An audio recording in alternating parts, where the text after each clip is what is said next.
কল্পনা করুন এমন একটি জায়গা যেখানে পৌঁছানোই যেন এক বড় লড়াই। পৃথিবীর মানচিত্রে যার অস্তিত্ব আছে তবুও যেন পুরো পৃথিবীর চোখের আড়ালে লুকিয়ে আছে এই উপত্যকার একটি গ্রাম। অনেকেই হয়তো জীবনে কখনো এর নামও শোনেননি, কারণ এই জায়গা যেন নিজেই বাইরের পৃথিবী থেকে দূরে থাকতে চায়। এখানে পৌঁছাতে পারে শুধু তারাই যারা জীবনের ঝুঁকি নিয়ে এর রহস্য জানতে চায়।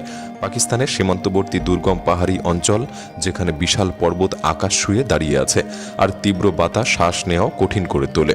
সেই কঠিন পরিবেশের মাঝেই লুকিয়ে আছে এক অজানা উপত্যকা। এখানে জীবন মানে আরাম নয়, প্রতিদিন প্রকৃতির সঙ্গে লড়াই করে টিকে থাকা। নেই বিদ্যুৎ, নেই আধুনিক হাসপাতাল, নেই কোনো সহজ রাস্তা।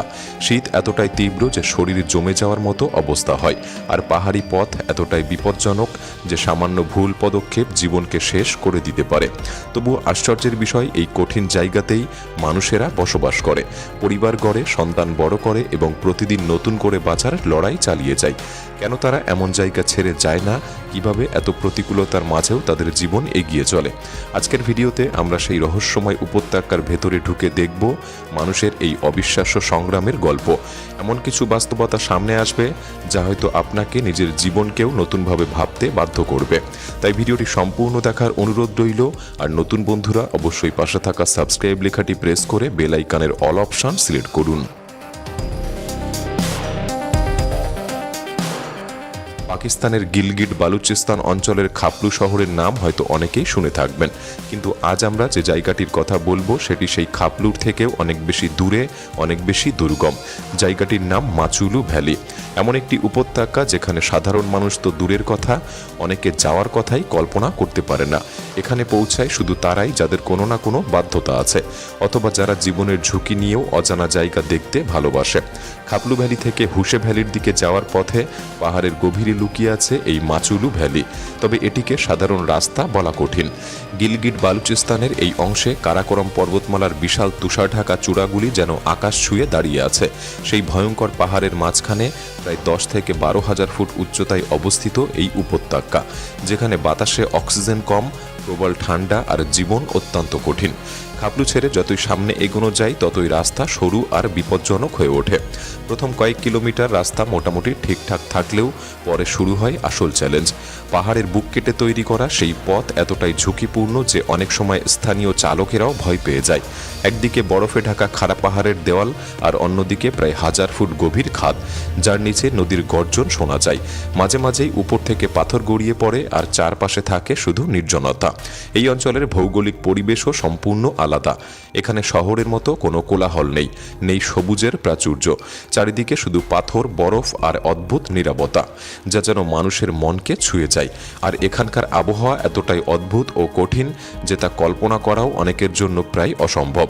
গ্রীষ্মকালে দিনের বেলায় এখানে কিছুটা গরম অনুভূত হলেও সূর্য ডুবে গেলেই হঠাৎ করে নেমে আসে তীব্র ঠান্ডা। এমনকি গ্রীষ্মেও রাতের দিকে তাপমাত্রা প্রায় 5 থেকে 10 ডিগ্রি পর্যন্ত নেমে যায়। আর শীতের সময় এলে পুরো উপত্যকাটি যেন বরফে ঢাকা এক জমাট বাঁধা মরুভূমিতে পরিণত হয়। তখন তাপমাত্রা নেমে যায় -25 থেকে -30 ডিগ্রি সেলসিয়াসে। প্রচণ্ড তুষারপাতের কারণে মাসের পর মাস রাস্তা বন্ধ থাকে। মানুষ তখন প্রায় ঘরবন্দি হয়ে যায়। এমন সময় বাইরে বের হওয়া মানে যেন মৃত্যুকে ডেকে আনা। এখানকার মানুষের জল আসে আশেপাশের গলতে থাকা হিমবাহ থেকে, আর সূর্য ডুবে গেলে চারপাশে এমন অন্ধকার নেমে আসে যে নিজের হাতটাও পর্যন্ত ঠিকমতো দেখা যায় না।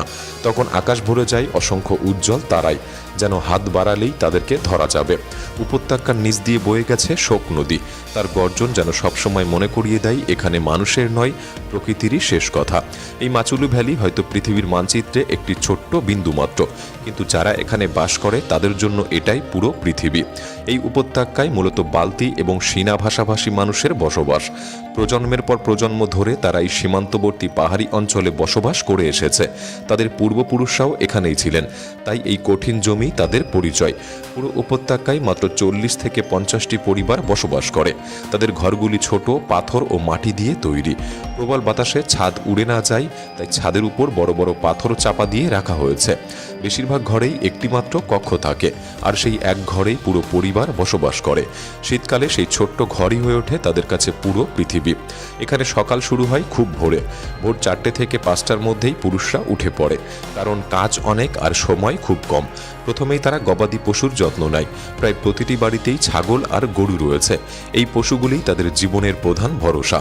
খাবার দেওয়া, বাইরে চড়াতে নিয়ে যাওয়া সবই তাদের নিয়মিত কাজ।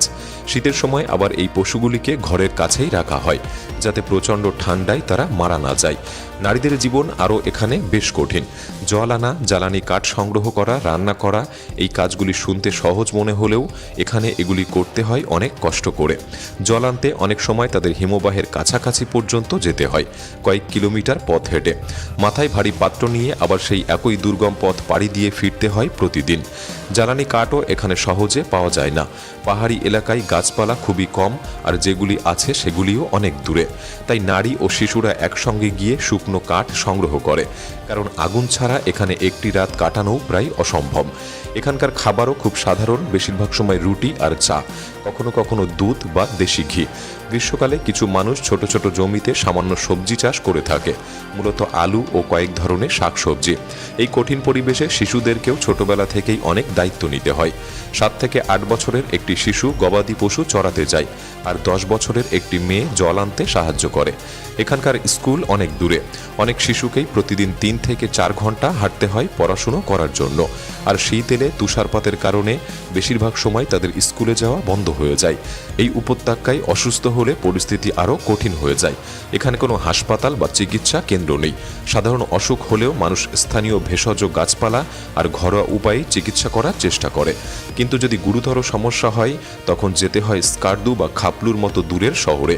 এই দুর্গম পাহাড়ি পথে জরুরি অবস্থায় সেখানে পৌঁছানো প্রায় অসম্ভব হয়ে পড়ে।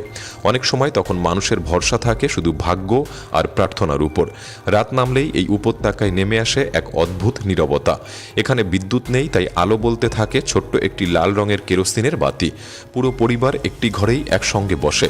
মাঝখানে জ্বলতে থাকা আগুন, আর সেই আগুনের উষ্ণতাই সবাই ঠান্ডা থেকে বাঁচার চেষ্টা করে। বয়স্করা তখন পুরনো দিনের গল্প বলেন, শিশুদের মন ভরিয়ে দেয় এই গল্প দিয়ে। তারপর ধীরে ধীরে সবাই ঘুমিয়ে পড়ে, পরদিন আবার সেই একই কঠিন জীবনের লড়াই শুরু করার জন্য।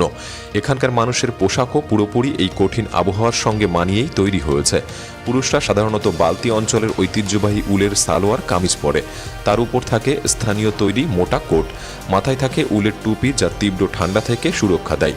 পায়ে থাকে হাতে বানানো চামড়ার জুতো বা স্থানীয়দের তৈরি মজবুত জুতো। নারীদের পোশাকও এখানে বেশ আলাদা ও ঐতিহ্যবাহী। তারা উলের শার্ট ও সালোয়ার পরেন, আর তার উপর জড়িয়ে নেন মোটা উলের বড় শাল, যা ঠান্ডা থেকে শরীরকে রক্ষা করে। মাথায় সবসময় একটি ওড়না বা স্কার্ফ জড়ানো থাকে। বিশেষ করে কোনো অনুষ্ঠানে তারা প্রজন্মের পর প্রজন্ম ধরে চলে আসা ঐতিহ্যবাহী গয়নাও পরে থাকে।